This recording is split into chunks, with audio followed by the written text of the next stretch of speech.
How to prevent someone from cheating. Number one reason nga nung maguba ang relationship, it's because of infidelity. Now, para malikayan ang infidelity, you have to understand first why people do it. So make sure check part 1 and part 2 of this topic para makasabot ka why people cheat. Now, if kita na ka na video, here are the steps how to avoid cheating. Number 1, avoid the situations na potentially na maka-cheat ka. Example sa situation is ma-intoxicated ang tao, mahubog.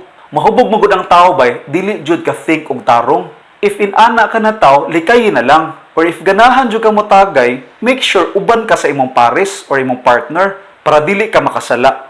Number 2, improve your sex life. Lack of sexual satisfaction is one of the reasons nganong mag-cheat ang tao. So talk to your partner, ask him or her kung unsa iyang gusto mahitabo, unsa iyang gusto gikan nimo. Experiment mo para ma-improve. Do something different para ma-spice up inyong sex life. Ma-reignite ang intimacy ba? Number 3, before masulod ang relationship, look at the red flags. Di kayo itong mga tao na narcissists, psychopaths, kadong mga tao na dili makonsensya.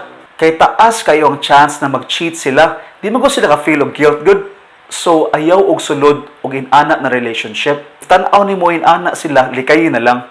Number 4, I talk about closeness and distance, usa sa rason why mag-cheat ang tao. So, ang key is communication. Talk to your partner. Basin tuok na kayo mong pares, kay grabe kayo kakahigpit or grabe kayo kakaklingi. Wala na siya space ba? Or basin put ang opposite. Wala kay pagtagad niya. Nagkulang siya sa imong love o attention. Para ma-avoid ang cheating, dapat siya storyaan. Unsa ang need sa imong pares. Sakto ras pagparayag o pagkaklingi ba? Number 5, show your care and admiration to your partner. Importante kini siya bay para ma-boost ang iyang ego.